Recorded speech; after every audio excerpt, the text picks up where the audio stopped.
Hello and welcome back to JBCTR. For those of you that are new, my name is Johnny and today I'm talking through my experiences with the MK8 Fiesta ST on track.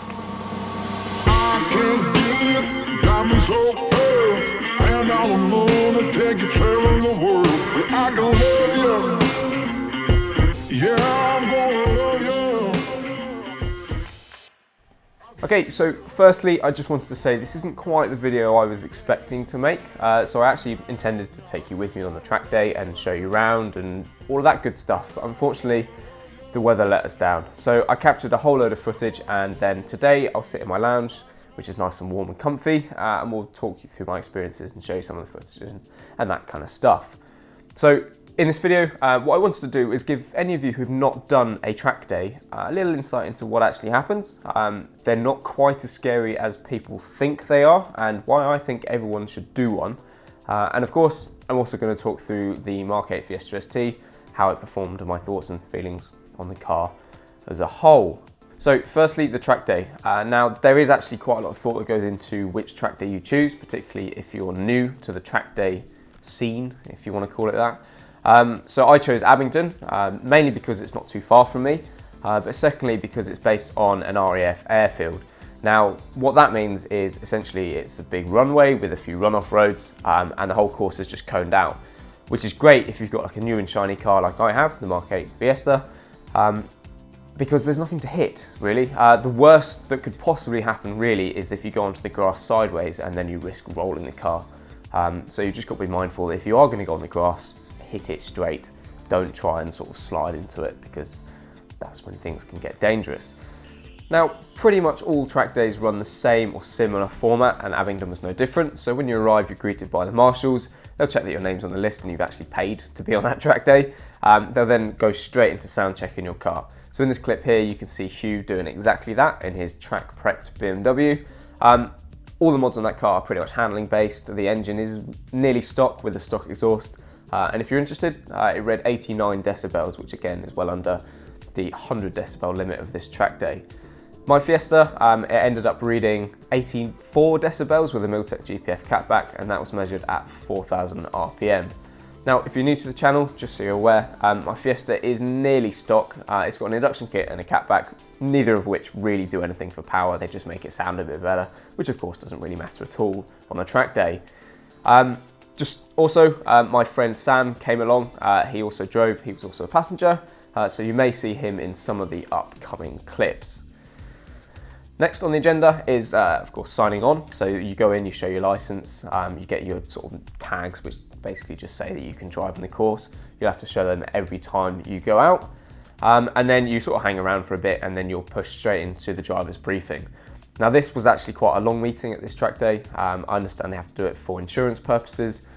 Generally, the idea of this briefing is to tell you the rules of the track, a few specific dangers of the track. So Abingdon had a bit of a big bank, so they basically just said don't go steaming past the bank because the bank will win. They also take you through the flags, which are pretty simple, but a quick one through just for anyone who's not done a track day. So firstly, you've got a yellow flag. That means there's an incident on the track, so you need to slow to a walking pace and no overtaking. You've got a red flag, which means there's a pretty serious incident on the track. Slow to walking pace, prepare to stop if needed, if not, return to the pits. A blue flag means essentially you're holding up traffic, get out of the way, let them overtake. And a black flag means that either there's something wrong with your driving or something wrong with your car. So again, you need to return to the pits as soon as you can. So that is pretty much flags in a nutshell. They also talk through the overtaking etiquette, which is very different to the road. So you actually move to the right and you indicate, and obviously track is not a race. So they say that you shouldn't be overtaking unless someone is doing exactly that, moving to the right, indicating. If they do anything else, don't pass, because ultimately you don't want to get near anyone else. And that's pretty much the driver's briefing. You'll then have a couple of minutes to yourself to do whatever you want. So I use this time to sort out my tyre pressures and ensure that they were correct. Although unfortunately, I made a slight mistake of pumping them up to what I thought they should be and not actually checking what they actually should be. So I'll come on to that in a second. So next up is the sighting lap, which is a slow lap, sort of 20 to 30 mile an hour, following a van and all the other people on your track day. You sort of go around, have a look at the track, check for any obstacles, and generally just get a feel for where you need to go before you start absolutely hooning it around the track. Now, this sighting lap was a bit more exciting for me than it was supposed to. So going back to the tyre pressures, on the fronts they're 36, which is pretty much what I pumped them up to. I actually pumped them up to 35 just because I knew that they would, get hotter and the pressure would increase. Rears, however, I thought they were at 30, and by the time we'd finished the sighting lap, they were at 32. When in actual fact, they were supposed to be 28 psi, and there's a couple of clips here which just goes to show you how sensitive the Mark 8 is to tyre pressures, particularly in the rear. Okay, grip levels, not very much. Like that. So just a warning for both road and track use really, make sure your tyre pressures are correct in the Mark 8 because it is so very sensitive, especially in the wet. And that is pretty much all the boring stuff about a track day, and for the rest of the day you're just left out to sort of do what you want really. It's an open pit, so you just go up, queue up, and then when you get let out you stay out for as long as you want and then come out back into the pits, and that's pretty much how the day continues. Now, as you can see, the morning sessions were very, very wet, which actually made for quite a giggle, and I found it quite useful for exploring the limits of the Fiesta. So with it being wet, obviously that means speeds are reduced, but slides are increased. Now, I had plenty of sort of squeaky bum moments, some kind of induced by myself to see what the car could do, some where they sort of caught me out. Oh my god, is it sleeping?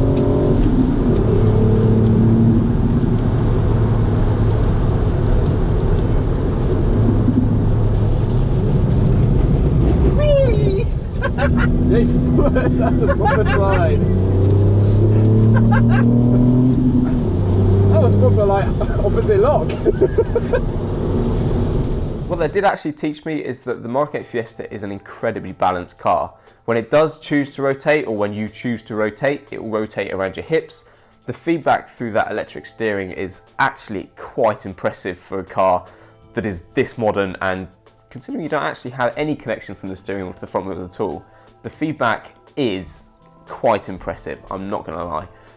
The diff did a superb job of keeping that front end nailed in the wet, and generally it was the oversteer rather than the understeer that I had issues with on the track. All of which, as I said, you can use on demand, whether you want it, whether you don't want it, and generally it was actually a really good experience to be out there in the wet. And if I'm honest, it also saved my tyres too, so that's another added bonus. Now, after the morning session, there is a short lunch break to give everyone a bit of a break really, and in the case of Abingdon, it allows the marshals to rebuild the course after the clowns have driven all over the cones because they don't want to go through the chicanes. In the afternoon, the track sort of dried out a bit, which was absolutely fantastic because it allowed us to really explore what the Fiesta ST could do. And on the tight and twisty circuit that is Abingdon, the Fiesta ST got surprisingly close to some far bigger machinery.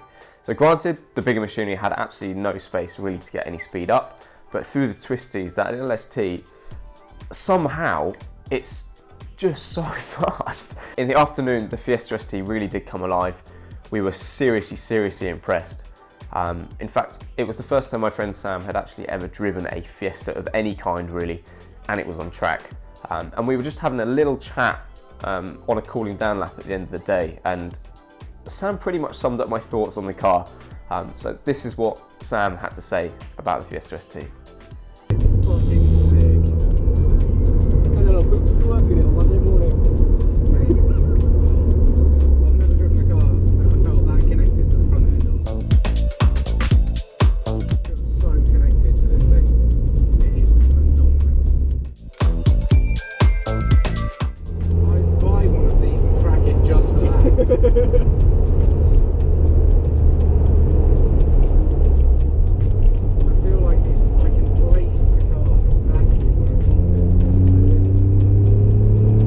Now, just to be clear, I don't want to be that guy who says Fiesta ST is the best car in the world, because look, I know it isn't.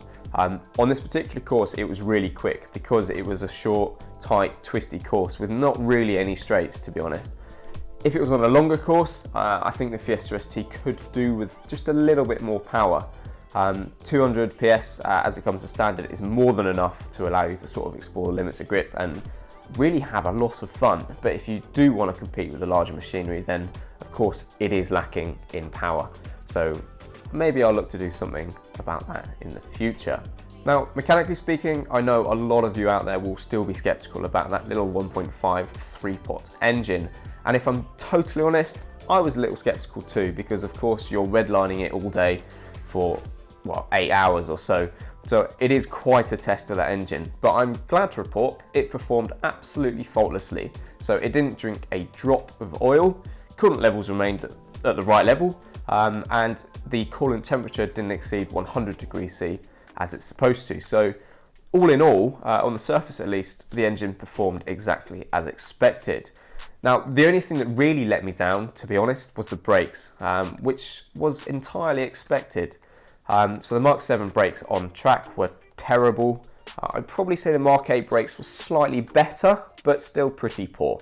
That is probably an area that I'm going to look to improve going forward, particularly if I'm going to do more track days, because the stock brakes just aren't up it. Just to give you an idea, so we were probably getting maybe 3 or 4 hot laps of the 2-mile circuit before we smelt the brakes cooking and decided that we would cool the car down. And lastly, if we talk about perishables, so fuel consumption on track, pretty poor. I think we managed about a 10 mpg, which isn't really a surprise. Tyre wear, actually not too bad. There's still a fair chunk of meat left on the tyres, although the wet morning did help with that. And again, the brakes, other than overheating, there's still loads of meat on the pads too.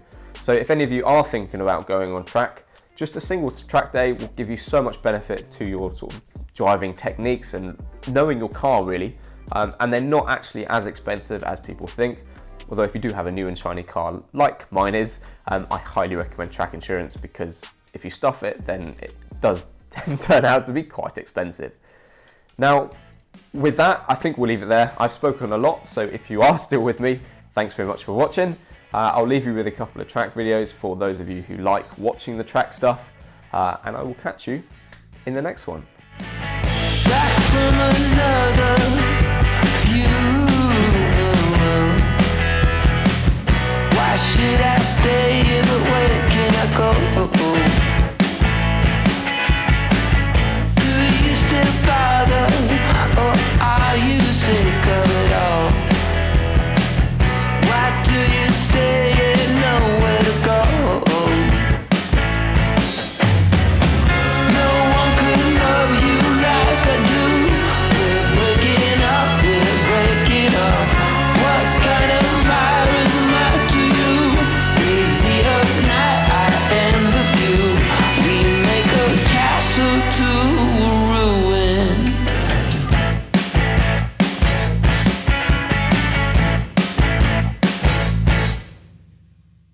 And now we see it all tumbling down.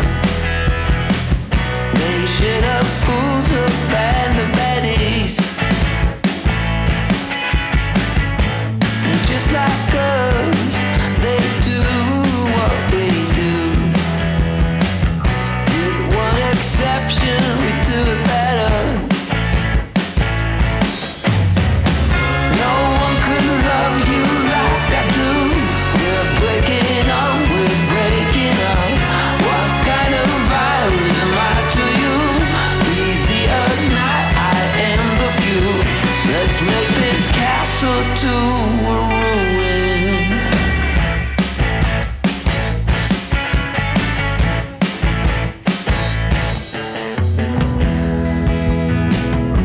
We're stepping on mine, sleeping with eyes wide open,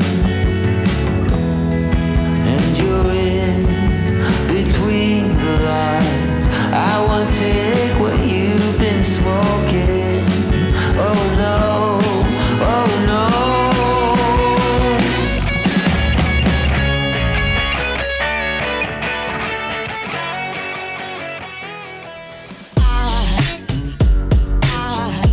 There goes a sight from my soul.